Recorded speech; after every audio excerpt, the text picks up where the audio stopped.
दोस्तों एक हफ्ते पहले हमारे मेन चैनल पे मैंने एक वीडियो पब्लिश किया था जिसके अंदर मैंने आपको 4 कीवर्ड्स जो मैंने रैंक किए थे एक बिल्कुल नए ब्लॉग पर उस पर एक वीडियो बनाया था। तो उस वीडियो में वो जो 4 कीवर्ड्स मैंने निकाले थे ना वो मैंने निकाले थे यूबर सजेस्ट का यूज करके। तो आज इस वीडियो में आपको सिखाने वाला हूं कि आप कैसे यूबर सजेस्ट का यूज करके अपने लिए कीवर्ड रिसर्च कर सकते हो और उसे कैसे आप फर्स्ट पेज फर्स्ट पोजीशन पे रैंक कर सकते हो। फर्क नहीं पड़ता आपका ब्लॉग कितना पुराना है। ओके तो गाइस बहुत ही इंटरेस्टिंग वीडियो होने वाला है और मैं आपको सजेस्ट करूंगा कि आप इस वीडियो को पूरा देखो एंड तक ताकि कोई भी डाउट ना रह जाए। फिर भी रह जाए तो कमेंट करके तो पूछ सकते हो। तो दोस्तों वीडियो को स्टार्ट करें। आप जल्दी से करें चैनल को सब्सक्राइब और बेल आइकन को प्रेस क्योंकि इससे हमारे आगे आने वाले वीडियोस की नोटिफिकेशन आपको आगे भी मिलते रहेंगे। दोस्तों चलिए शुरू करते हैं। गाइस अगर आपको बिल्कुल सही तरीके से कीवर्ड रिसर्च करना है ना तो आपके पास 3 ही मेन टूल्स होते हैं। एक है SEMrush, दूसरा है Ahref और तीसरा है यूबर सजेस्ट। ठीक है, मैं तीसरे नंबर पर ही रखूंगा यूबर सजेस्ट को क्योंकि गाइस देखो फर्क पड़ता है ना। आप SEMrush को यूज कर रहे हो आपको सबसे बेस्ट रिजल्ट मिलेगा, आप Ahref को यूज कर रहे हो आपको रिजल्ट अच्छा मिलेगा बट SEMrush इतना अच्छा नहीं। बट अगर आप यूबर सजेस्ट का यूज करते हो तो आपको इन दोनों से बेटर रिजल्ट तो नहीं मिल सकता, ऑब्वियस सी बात है। ठीक है, लेकिन आपको इसके बाद किसी दूसरे टूल्स पे जाने की जरूरत नहीं पड़ेगी क्योंकि ये आपको सही प्राइस पे भी मिल जाता है और ठीक ठाक आपका कीवर्ड रिसर्च यहां पर हो भी जाता है। और सिर्फ कीवर्ड रिसर्च नहीं, आप बैकलिंक एनालिसिस कर सकते हो यहां पर। इसके अलावा यहां पर आपके पास और भी कॉम्पिटिटर एनालिसिस के भी बहुत सारे टूल्स होते हैं। रैंक ट्रैकिंग कर सकते हो, SEO साइट ऑडिट कर सकते हो। ये सारी, यहां तक कि आपका वेबसाइट AI पर रैंक करेगा कि नहीं करेगा ये भी बताते हैं, जैसे कि ChatGPT और अगर जेमिनाई की बात कर ले या फिर परप्लेक्सिटी की बात कर ले तो यहां पर भी आपकी वेबसाइट रैंक होगी कि नहीं होगी आपको सब कुछ यहां से पता चल जाएगा। ठीक है, और करने के लिए क्या करना है ये भी बताएगा। ओके चलो अब सबसे पहले देखते हैं कि जैसे ही आप यूबर सजेस्ट पे आते हो आप इसको फ्री में थोड़ा बहुत एक्सेस कर सकते हो बट गाइज मैं आपको सजेस्ट करूंगा कि इसका प्रीमियम प्लान बाय कर लेना चाहिए क्योंकि यहां पर आप देख सकते हो ये जो इंडिविजुअल प्लान है ना ये आपको सिर्फ और सिर्फ 1100 रुपए मिल जाता है। लिंक मैं आपको डिस्क्रिप्शन में दे रहा हूं। ठीक है, और यहां पर इसका एक और अच्छी बात है कि यहां पर आपको एक लाइफ टाइम प्लान और मिल जाता है जिसमें क्या रहेगा आपको 11,000 रुपए देने पड़ेंगे और आपको लाइफ टाइम के लिए यूबर सजेस्ट मिल जाएगा। ठीक है, तो ये एक बड़ी अच्छी बात लगी मुझे क्योंकि मंथली अगर आप 1100 रुपए दोगे तो भी क्या 8, 9 या 10 महीने के अंदर अंदर आपके 11,000 रुपए खर्च हो चुके होंगे, है ना। मंथली देते हो तो इसको आप 10 से मल्टीप्लाई कर लो, 11,000 से ऊपर होगा अमाउंट। ठीक है, उसी जगह अगर आप यहां पर लाइफ टाइम वाला प्लान बाय करते हो तो इन दैट केस पूरी जिंदगी भर के लिए आपको इसका ये वाला प्लान मिल जाता है। तो कहीं ना कहीं मैं बोलूंगा कि इसका लाइफ टाइम वाला ऑफर बहुत ही अच्छा है और आपको बाय करना चाहिए और सबसे बढ़िया टाइम है अभी बाय कर लेना क्योंकि अभी ब्लैक फ्राइडे सेल भी चल रही है। ठीक है, अब यहां पे ध्यान रखने की बात एक ही बात है कि अगर आपको सिर्फ अकेले को यूज करना है तब तो ये इंडिविजुअल प्लान आपके लिए अच्छा है। ठीक है, अगर आप यूं मानते हो कि आपको हो सकता है कि ये प्लान किसी और को भी यूज करना है, ठीक है, 2 यूजर्स को चाहिए तो उस केस में आपको बिजनेस प्लान ले लेना चाहिए। और अगर आपको ऐसा लगता है कि नहीं एक डोमेन नहीं है आपके पास बहुत सारे वेबसाइट्स है, ठीक है, तो उन सारे वेबसाइट्स के लिए अगर आपको चाहिए तो ये बिजनेस प्लान यूज कर सकते हो क्योंकि 7 डोमेन आप इसके अंदर एंटर कर सकते हो। और अगर आपके पास उससे भी ज्यादा है तो आप 15 डोमेन्स तक इस प्लान में आप यूज कर सकते हो और इसमें 5 यूजर्स आपको मिल जाते हैं। लेकिन यहां पर भी अच्छी बात यह है कि इसमें भी आपको एक लाइफ टाइम प्लान मिलता है जिसमें 37,850 रुपीज में आपको जो है जिंदगी भर का इसका सब्सक्रिप्शन मिल जाएगा। तो ये भी एक बहुत अच्छी बात है क्योंकि अगर आप SEMrush या Ahref का यूज करते हो तो आपको शायद 3 महीने के अंदर अंदर 37,000 रुपए देने पड़ जाएंगे। इतना महंगा टूल होते हैं वो दोनों। तो हाँ, मैं ये नहीं कहता कि SEMrush यूज मत करो, SEMrush बेस्ट टूल है। मैं कहूंगा कि सबसे पहले प्रेफरेंस आपकी SEMrush ही होना चाहिए बट अगर उसको अफोर्ड करने में थोड़ी दिक्कत आती है शुरुआत में तो आप ये वाला ले सकते हो। ठीक है, तो मैंने अभी करंट प्लान जो लेकर रखा है ना वो ये वाला है। मंथली मैंने जो है अभी हर महीने यहां पर ये एक मेरा जो मेन अकाउंट है वो तो लाइफ टाइम में चल रहा है, वो भी एंटरप्राइज वाला, क्योंकि वो मेरे लिए काफी ज्यादा सही रहता है। लेकिन अभी जो अकाउंट मैं यूज कर रहा हूं ये एक क्लाइंट का अकाउंट है जो कि बिल्कुल फ्रेश है, आज की आज मैंने बाय किया है। ठीक है, तो अभी शायद वीडियो बनाने के बाद वापस मैं क्लाइंट को दे दूंगा। क्लाइंट ने बोला था कि मैं खुद ही बाय कर लूं और उनको पूरा आईडी पासवर्ड वगैरह दूंगा, तो बस वो उस तरीके से काम चल जाएगा। तो यहां पर मैं आपको दिखाना चाहता हूं क्योंकि मैं अपना यूबर सजेस्ट का अकाउंट आपको दिखा नहीं सकता क्योंकि बहुत सारे प्रोजेक्ट्स उसमें एडेड है और आपको दिखाने में कोई प्रॉब्लम नहीं है, लेकिन कुछ कॉम्पिटिटर्स है जो मुझ पर ट्रैक करके बैठे हुए हैं, ठीक है, तो वो लोग मेरे वीडियो में देख लेंगे तो दिक्कत हो जाएगी, इसलिए मैं वो अकाउंट आपको नहीं दिखा सकता था, ठीक है। तो अब हम देखते हैं कि यहाँ पर कीवर्ड रिसर्च वगैरह कैसे किया जाता है। देखो यहाँ पर कीवर्ड रिसर्च के लिए आपको एक कंप्लीट सेक्शन मिल जाता है, ये है पूरा कीवर्ड रिसर्च का सेक्शन। इसके अंदर दो नए टूल्स ऐड हुए हैं, AI प्रॉम्प्ट आइडियाज और AI कीवर्ड ओवरव्यू। अभी इससे होता क्या है कि आपको यहां पर एक एडिशनल फीचर मिल गया है, देखो मैं आपको दिखाता हूं, अभी थोड़ा प्रैक्टिकली देखेंगे ना तब समझ में आएगा। यहां पर मैं सर्च कर लेता हूं, जैसे कि यहां पर हम लिख देंगे चलो डिजिटल मार्केटिंग लिखता है, ये एक कीवर्ड है हमारा, ठीक है। मैंने इसको इंग्लिश और इंडिया में रख के सर्च कर लिया, तो यहां पे आपके पास कुछ 2,46,000 का सर्च वॉल्यूम है इसका। डिफिकल्टी बहुत हाई है, जो फर्स्ट पे रैंक कर रहा है उसके 8.6K बैकलिंक्स है, तो कहीं ना कहीं ये तो हमें क्लियर हो जाता है, इस पे हम रैंक तो नहीं कर सकते, ठीक है। तो ये प्रैक्टिकल हम समझ में आ गया। और इसका सर्च इंटेंट है ज्यादातर केस में, यहां अगर आप बात करें तो ये इसको कमर्शियल भी हम ले सकते हैं, क्योंकि क्या है ना, इसका रीजन ये है कि डिजिटल मार्केटिंग में अक्सर जितनी भी चीजें होती है ना वो सब कुछ पेड होती है, टूल से लेकर कुछ भी कर लो सब पेड हो। सिर्फ एसईओ है जिसको फ्री कहा जाता है, फ्री होता नहीं है ना। प्रैक्टिकली जब एसईओ को हम करने जाते हैं तो उसमें कुछ फ्री नहीं है ना। अगर आप थोड़ा बहुत अगर फ्री में करना चाहो तो एक ऑप्शन है वहां पर, लेकिन उससे आजकल कोई फर्क नहीं पड़ता है, तो इसीलिए आजकल तो बैकलिंक के भी पैसे लगते हैं। तो हाँ ऑब्वियस सी बात है, उसको हम कंसिडर नहीं करेंगे, लेकिन हाँ इसी वजह से इसका सीपीसी काफी ज्यादा रहता है। ओके चलो, अभी यहां पर हमें देखने की बात है कि ये हमें एक एक्स्ट्रा एक सेक्शन है जो यहां पर ऐड हुआ है। यहां पे एग्जैक्टली होता क्या है कि ये AI प्रॉम्प्ट आइडियाज है, ठीक है, जिस प्रॉम्प्ट पर ये रैंक हो सकता है। ओके, और इसके अलावा आपको यहां पर कीवर्ड आइडियाज मिल जाता है, जो कि हमारा मेन फोकस यही रहता है कि हमें कीवर्ड्स चाहिए होते हैं।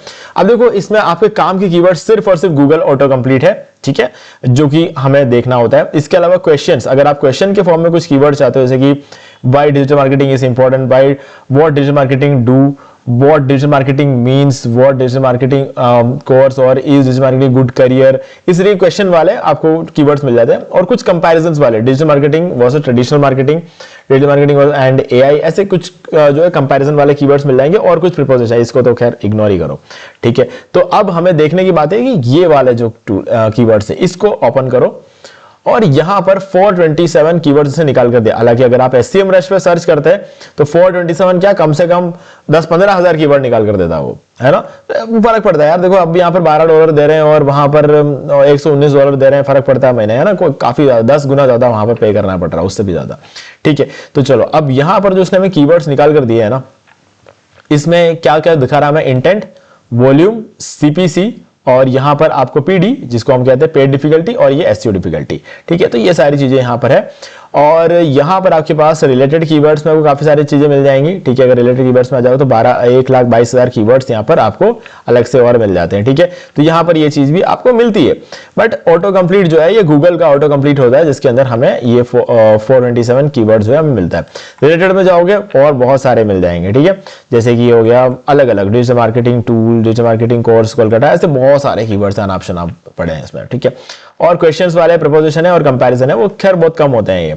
अब हमें क्या करना है, यहां पे सबसे पहले तो वॉल्यूम में जाना है। देखो क्या है कि सर्च वॉल्यूम हमें यहाँ पे पता चल गया, CPC पता चल गया, डिफिकल्टी पता चल गया, और SEO डिफिकल्टी में यहाँ पता चल गया। तो अब यहाँ पर हमें करना क्या, हम डायरेक्टली ये कीवर्ड्स पे तो काम कर नहीं सकते हैं, हमें ऐसे कीवर्ड्स चाहिए होंगे जिस पर हम रैंक कर सकते हैं। तो उसके लिए सिंपल सा फिल्टर समझ लो, इसको छोड़ दो, फर्स्ट पेज पोटेंशियल जो है इसको छोड़ दो। फर्स्ट पेज पोटेंशियल आपको तभी पता चलेगा जब आप अपने वेबसाइट को ऐड प्रोजेक्ट में जाकर ऐड कर दोगे, ठीक है। तो मैंने कुछ ऐड नहीं किया है, तो हम बिना ऐड किए इसको देखने वाले। तो अगर आपने ऐड कर लिया हो तो फर्स्ट पेज पोटेंशियल भी चेक कर सकते हो। अब यहां पर वॉल्यूम में आ जाते हैं, और वॉल्यूम कितना होना चाहिए कीवर्ड का। देखो मेरे पॉइंट ऑफ व्यू में मैं किसी ऐसे कीवर्ड पर काम नहीं करूंगा जिसका कम से कम मंथली सर्च वॉल्यूम 50 ना हो, ठीक है। तो मैं कहूंगा 50 से लेकर बाकी ऊपर जितना चाहो उतना जाओ, ठीक है, कोई दिक्कत नहीं। अप्लाई पे क्लिक कर देता हूं, ठीक है। तो यहां पर मैंने 50 से लेके 1 मिलियन तक का सर्च वॉल्यूम पे सेट कर दिया। ओके, तो अब जितने कीवर्ड मेरे पास बचे हैं ना 285 कीवर्ड्स, ये 285 कीवर्ड्स ऐसे हैं जिनका कम से कम जो है ना, कम से कम सर्च वॉल्यूम 50 है। ये बहुत ज्यादा मैटर करता है मेरे लिए। आप रिलेटेड में जाओगे, यहां पर आपको 12,000 कीवर्ड्स ऐसे मिल जाएंगे जिसका कम से कम सर्च वॉल्यूम 50 है, ठीक है। तो काफी सारे कीवर्ड्स हमारे पास अभी यहां पर अवेलेबल है। ओके, अभी करना क्या है, सबसे पहले तो ऑटो कंप्लीट में आओ और उसके बाद इंटेंट। अगर आप अपने ब्लॉग पे इंफॉर्मेशनल आर्टिकल लिखने वाले हो तो इंटेंट के लिए इंफॉर्मेशनल सेलेक्ट कर लो। अगर आपका एक अफिलिएट ब्लॉग है तो आपको कमर्शियल सेलेक्ट करना है, ये आपके ऊपर डिपेंड करता है, ठीक है। अगर आप अफिलिएट मार्केटिंग करने के लिए ही ब्लॉग आर्टिकल्स लिखते हो तो आपको सिर्फ कमर्शियल कीवर्ड्स उठाने हैं। अगर आप अफिलिएट मार्केटिंग और इंफॉर्मेशन दोनों मिक्स करते हो तो ठीक है यार, इंटेंट को छोड़ ही दो अपने हाल पे, ठीक है। और एसईओ डिफिकल्टी की बात कर ले तो यहां पर इजी, मीडियम, हार्ड का ऑप्शन मिलता है। आप तीनों को छोड़ो, अब यहां पर आओ, नीचे फ्रॉम में आ जाओ और यहां पर रखना आपको 0 और 2 पे रखना आपको 29। इससे ऊपर एक बिगिनर रैंक नहीं कर सकता। 29 एक ऐसा है ना, एक एरिया है जहां तक एक बिगिनर भी रैंक कर सकता है। उससे ऊपर रैंक करने के लिए प्रीवियस आपको यहां पर क्या है, या तो आपको बैकलिंक्स की जरूरत होगी या फिर आपका कुछ हिस्ट्री होना चाहिए, आपके ब्लॉग का कुछ ना कुछ हिस्ट्री होना चाहिए, तभी आप रैंक कर सकते हो, ठीक है। तो अगर हमारा पहला आर्टिकल तो ऑब्वियस सी बात है कोई हिस्ट्री है नहीं, बैकलिंक भी नहीं होगा, ठीक है, डोमेन भी पुराना नहीं है, ठीक है, डोमेन भी अभी अभी बाय किया होगा। तो अगर ऐसे केस में अगर आप काम करना है तो ये सारे कीवर्ड्स है, ये सारे ग्रीन इंडिकेशन आप देख रहे हो ना, easy SEO difficulty, easy SEO difficulty, तो ये सारे वो कीवर्ड्स है जिस पर आप काम कर सकते हो, ठीक है। Digital marketing, work from home, jobs for freshers, ठीक है, और डिजिटल मार्केटिंग, एग्जीक्यूटिव, मीनिंग, ठीक है, ऐसे ऐसे बहुत सारे कीवर्ड्स आपको यहां मिल जाते हैं। अगर ये कीवर्ड आपको ऐसा लग रहा है कि नहीं ये सफिशिएंट नहीं है तो रिलेटेड में आ जाओ। रिलेटेड वाले कीवर्ड्स बहुत कमाल के होते हैं, ठीक है। यहां पर आके आप यहां से कीवर्ड रिसर्च करके निकाल सकते हो, ठीक है। अब करना क्या है, कीवर्ड्स तो हमारे निकल गए। अब आपने हो सकता है 1 महीने के लिए इसको बाय किया होगा, है ना। अब इस 1 महीने में आप 1-2 साल के कीवर्ड्स कैसे निकाल सकते हो, है ना। उसका तरीका यह है कि अभी जैसे मान लेते हैं कि मुझे 7,945 कीवर्ड ऐसे मिल गए जो कि मुझे, जिस पर मुझे काम करना है, तो मैं इन सारे कीवर्ड्स को सेलेक्ट कर लूंगा। ये देखो यहां पे मैंने क्लिक किया, ठीक है, और इस तरीके से मैंने इसको सेलेक्ट कर लिया। अब यहां पर मैं एक्सपोर्ट पे क्लिक करूंगा, एक्सपोर्ट सेलेक्टेड टू CSV और एक्सपोर्ट ऑल टू CSV। तो हम क्या करेंगे, एक्सपोर्ट ऑल टू CSV पे क्लिक करेंगे। क्यों? क्योंकि मुझे सारे के सारे कीवर्ड चाहिए। अगर 7,900 कीवर्ड्स है तो 7,900 के 7,900 कीवर्ड्स मुझे मेरे एक्सेल शीट में चाहिए। तो मैंने डाउनलोड पे क्लिक कर दिया। डाउनलोड में थोड़ा सा टाइम लगेगा, उसका रीजन ये है कि 7,945 कीवर्ड जो है उसके अंदर वो आएगा, फिर जाके वो डाउनलोड होकर हमें मिलेगा, ठीक है। तो बस थोड़ा सा वेट करो, उसके बाद ये डाउनलोड होकर हमें यहाँ पर मिल जाएगा और उसके बाद हम इसको ओपन करके देख सकते हैं। तो ये था एक तरीका कीवर्ड रिसर्च करने का। अब जो दूसरा तरीका है वो है बल्क एनालिसिस, ठीक है, और तीसरा है कीवर्ड जनरेटर। अब ये तीनों जो तरीके हैं ना, ये आपको पता होना चाहिए, क्योंकि बल्क एनालिसिस में वो केस होता है जब आपके पास 5 से 10 आपके पास कीवर्ड्स ऑलरेडी है। देखो डाउनलोड हो चुका है अभी, इसको मैं ओपन कर देता हूं, मैं इसी का वेट कर रहा था। ये देखो यहां पे ये हो गया, ये हो गया सर्च वॉल्यूम, ये हो गया पेड डिफिकल्टी नहीं चाहिए हमें, एसईओ डिफिकल्टी चाहिए, ठीक है। तो सीपीसी का हमें कोई मतलब नहीं है, ये हमारा कीवर्ड हो गया, तो इसको मैं कर देता हूं। और ये सीपीसी नहीं चाहिए, सर्च वॉल्यूम, और ये हो गया हमारा ये डिफिकल्टी, ठीक है। तो अब ये तीनों चीजों को ध्यान में रखते हुए आपको आगे काम करना है, ठीक है। तो ये हमारे सारे कीवर्ड्स हो गए जिसमें आपका 29 या फिर 29 से कम की डिफिकल्टी। अब इन कीवर्ड्स पे काम करना शुरू कर दो, ये हमें मिल चुका है। अब ये एक्सेल शीट तो हमारे पास लाइफ टाइम रहेगा, भले ही आपका सब्सक्रिप्शन खत्म हो जाए, ठीक है। तो ये हो गया। अब इसके बाद क्या करना है, आपको सिंपली यहां पर आना है, डिफिकल्टी को चेंज कर दो, यहां पर 30 कर दो और यहां पर कर दो 39 और अब अप्लाई पर क्लिक करो। अब एक नई लिस्ट निकलेगी, ठीक है। अब इस नई लिस्ट को भी डाउनलोड कर लो, सारे सेलेक्ट कर लो, एक्सपोर्ट पे जाओ, एक्सपोर्ट ऑल टू CSV पे क्लिक कर दो, ये भी आपका एक्सपोर्ट हो जाएगा एक्सेल शीट में। तो ऐसे करके डिफिकल्टी को बढ़ा के 100 तक ले जाके सारा लिस्ट जो है निकाल देना, और उसके बाद लाइफ टाइम के लिए आपको सारे कीवर्ड्स मिल चुके हैं। ओके, तो अब क्या करेंगे, अब यहां पर आते हैं बल्क कीवर्ड एनालिसिस में। अब ये क्या चीज होती है, देखो यहां पर क्या है ना, जैसे मान लो कि मेरे पास कुछ 5-10 कीवर्ड्स है, ठीक है, मैं यहां पर एंटर कर देता हूं, डिजिटल मार्केटिंग, ईमेल मार्केटिंग,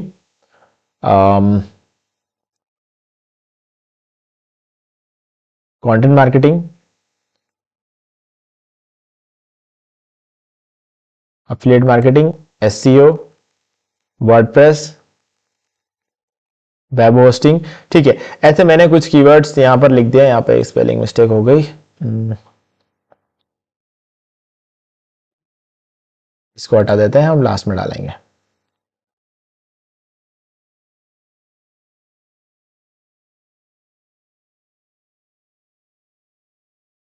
ठीक है, अब मैं यहां पर इंडिया सेलेक्ट कर लूंगा और ये हो गया। अगर आपके पास कोई एक्सेल शीट है तो आप उस पूरे एक्सेल शीट को यहां पर अपलोड भी कर सकते हो, ठीक है। तो ये भी एक ऑप्शन है। तो एनालाइज कीवर्ड पे क्लिक करते हैं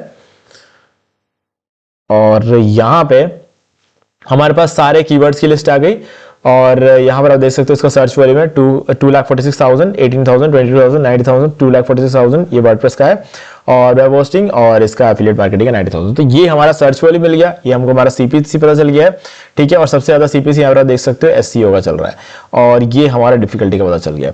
तो अब यहां से पता चल जाएगा कि आपको कौन से कीवर्ड पे काम करना। अगर एक तरह से देखा जाए तो हम इसको नीश की तरह भी कंसिडर कर सकते हैं, है ना। तो ये इनमें से कौन सा नीश लेना आपको आइडिया लग जाएगा। अब नीश कैसे सेलेक्ट करना है, देखो जिसकी सीपीसी सबसे ज्यादा होगी, कम ट्रैफिक के साथ भी ज्यादा पैसा यहां बनेगा, ठीक है। ये बात समझ लेना। तो उस हिसाब से यहां पर अगर आप देखोगे, चलो एक और कीवर्ड ऐड करके दिखाता हूं तो आपको ज्यादा आइडिया लगेगा। एक कीवर्ड मैंने मिस कर दिया, यहां चलते हैं और यहां पर हम ऐड करेंगे कैनवा,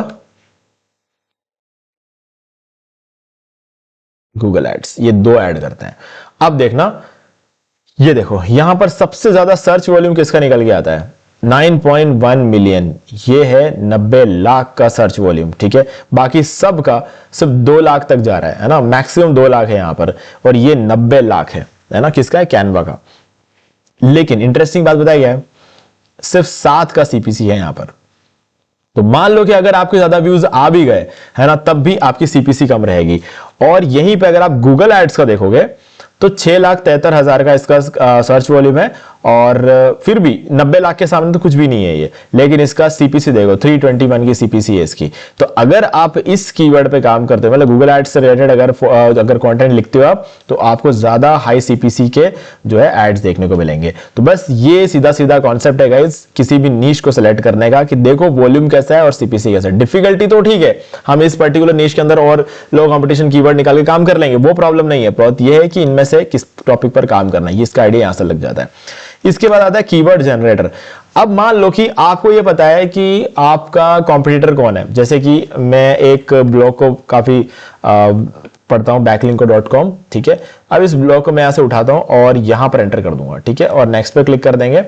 तो ये क्या करेगा कि मुझे यहां पर इसमें से कीवर्ड्स निकाल कर देगा, ठीक है। यहां पे फिर से एंटर करूंगा और नेक्स्ट करते हैं।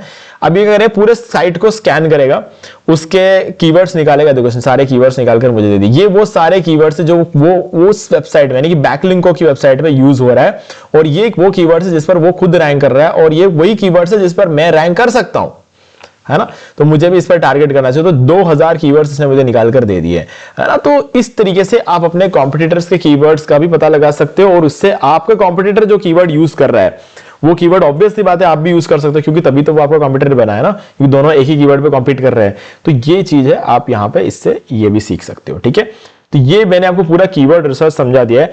अब अगर आपको यूबर सजेस्ट बढ़िया लगता है तो गाइस लिंक डिस्क्रिप्शन में दे रहा हूं, आप डायरेक्टली जाके यूबर सजेस्ट को बाय कर सकते हो और आप अपने एसईओ के सारे काम के लिए इसको यूज कर सकते हो। देखो जो काम SEMrush करता है वो ये भी करता है, जो काम AHRF करता है वो ये भी करता है, ठीक है। अब फर्क सिर्फ इतना है, SEMrush और AHRF इससे थोड़े से बेटर है ना, इसमें कोई डाउट नहीं है। और AHRF से भी बेटर SEMrush है ना, उसमें भी कोई डाउट नहीं है। तो अब सबसे महंगा कौन सा है, अगर ये देखें तो गाइस मुझे बोलना पड़ेगा SEMrush ही सबसे महंगा है, उसका कोई मुकाबला नहीं है, है ना। अभी आपने सुना होगा कि SEMrush को Adobe ने खरीद लिया है। और ये यूबर सजेस्ट जो है ये भी पहले एक इंडिविजुअल कंपनी हुआ करती थी, अभी इसको नेल पटेल ने बाय कर लिया है। और आपको यहां पर नीचे आओगे ना तो यहां पर आपको दे रहा आंसर द पब्लिक का भी ऑप्शन मिल रहा है। आंसर द पब्लिक भी पहले एक इंडिविजुअल टूल वेबसाइट हुआ करती थी, उसको भी नेल पटेल ने खरीद लिया है, ठीक है। तो कहने का मतलब यह है कि बड़ी बड़ी जितने भी एसईओ टूल्स कंपनी है वो एसईओ जो होल्डर थे उन लोगों ने बाय कर लिया है और SEMrush को अभी एडोबी ने बाय कर लिया है। तो अब एडोबी SEMrush से हो सकता है आपको देखने को मिल जाए। तो गाइज सीधी सी बात है कि अब आपको बिना टूल्स के काम करने का कोई सेंस नहीं बनता है। अगर आप बिना टूल के काम करोगे तो आपको पता ही नहीं चलेगा कि किस तरफ जाना है। तो लिंक डिस्क्रिप्शन में आप जाके बाय कर लो, जो भी टूल आपको बढ़िया लगे। मैं SEMrush का भी लिंक डिस्क्रिप्शन दे दूंगा और यूबर सजेस्ट का भी लिंक डिस्क्रिप्शन दे दूंगा। आपको जो भी टूल आप अभी फिलहाल अफोर्ड कर सकते हो उसको बाय कर लो और एक बार आपका काम शुरू हो जाए तब तो फिर उसके बाद तो बेस्ट टूल ही यूज करना है। तो गाइज लिंक डिस्क्रिप्शन में है। वीडियो अच्छा लगा तो लाइक जरूर कर दो और कोई डाउट हो तो कमेंट करके पूछ सकते हो। और चैनल को आपने अभी तक सब्सक्राइब नहीं किया है तो चैनल को सब्सक्राइब कर लो और बेल आइकन को प्रेस कर लो ताकि आगे भी आपको ऐसे वीडियोस की नोटिफिकेशन आगे भी मिलते रहेंगे। दोस्तों आज वीडियो से इतना ही, देखने के लिए आपका बहुत बहुत धन्यवाद।